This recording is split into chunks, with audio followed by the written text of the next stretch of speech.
Sebagai pulau terbesar kedua di Nusantara dengan populasi melebihi 55 juta jiwa, Sumatera memainkan peran penting dalam perekonomian NKRI.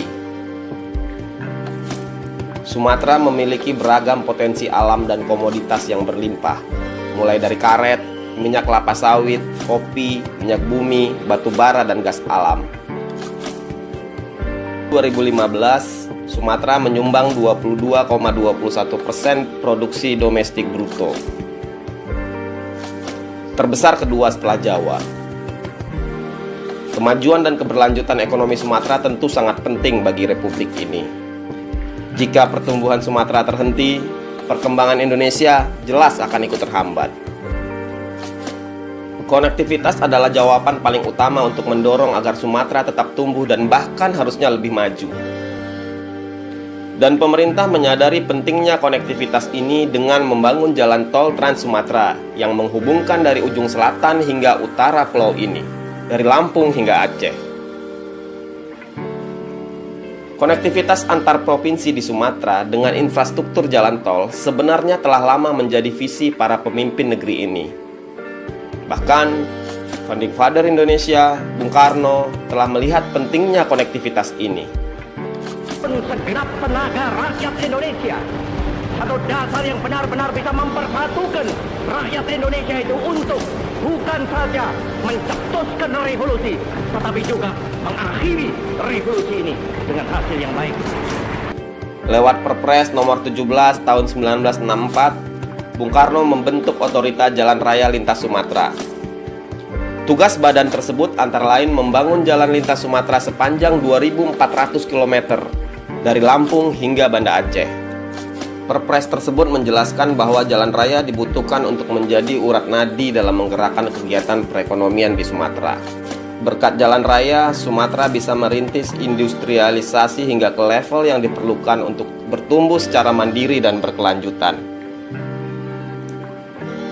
Visi Presiden Soekarno pada tahun 64 itu kemudian diimplementasikan oleh pemerintahan Presiden Susilo Bambang Yudhoyono melalui Master Plan Percepatan dan Perluasan Pembangunan Ekonomi Indonesia yang kemudian dieksekusi pada pemerintahan Presiden Joko Widodo. Mega proyek ini seperti misi berkelanjutan antar para presiden tersebut. Tol Trans Sumatera awalnya dicanangkan pemerintahan Presiden Susilo Bambang Yudhoyono pada tahun 2012. Pada 20 Februari 2012, Dahlan Iskan, saat itu Menteri BUMN, mengadakan pertemuan dengan para gubernur se-Sumatera. Pertemuan ini membahas percepatan pembangunan jalan tol di Sumatera. Namun, pada perjalanannya, pembangunan jalan tol di Sumatera masih terlalu berat karena kurang diminati oleh investor. Maka awalnya disepakati untuk membangun perusahaan patungan antara Jasa Marga dengan setiap pemerintah daerah di Sumatera. Pembagian tugasnya adalah Pemda membebaskan tanah dan mencadangkan sejumlah kawasan di sepanjang jalan tol untuk sebuah proyek bisnis yang pada masa depan akan dikelola bersama. 2 tahun kemudian, tepatnya pada tanggal 17 September 2014, Presiden SBY mengeluarkan Peraturan Presiden Nomor 100 Tahun 2014 tentang percepatan pembangunan jalan tol di Sumatera. Dalam Perpres ini, pemerintah menugaskan PT Hutama Karya untuk melakukan pendanaan, perencanaan teknis, pelaksanaan konstruksi, pengoperasian, dan pemeliharaan pada 4 ruas jalan tol.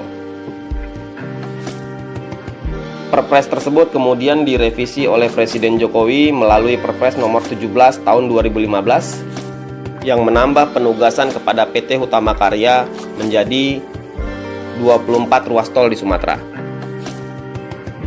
Sejarah kemudian mencatat pada 30 April 2015, Presiden Jokowi meresmikan pembangunan tol Trans Sumatera ditandai dengan peletakan batu pertama di tol Bakahuni Terbangi Besar. Ini adalah momentum atau tonggak awal pengerjaan tol Trans Sumatera yang menghubungkan Lampung hingga Aceh sepanjang lebih kurang 2.700 km. Apa artinya jalan tol ini? Artinya satu, penciptaan titik-titik pertumbuhan ekonomi baru Yang kedua, menciptakan perbaikan jaringan logistik yang lebih baik. Yang ketiga, memberikan fasilitas kepada produksi. Artinya, di sini kalau ada karet, ada sawit, ada ikan, ini akan mempercepat. Perkiraan investasi yang dibutuhkan untuk pembangunan jalan tol Trans Sumatera mencapai 476 triliun. Biaya pembangunan tol Sumatera yang paling besar adalah ruas Bukit Tinggi Padang di Sumatera Barat yang mencapai 315 miliar per kilometer.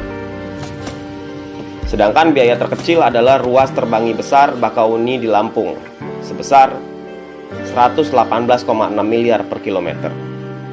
Awalnya tol Trans Sumatera ditargetkan akan beroperasi penuh pada tahun 2024. Namun kemungkinan akan mundur setahun di tahun 2025.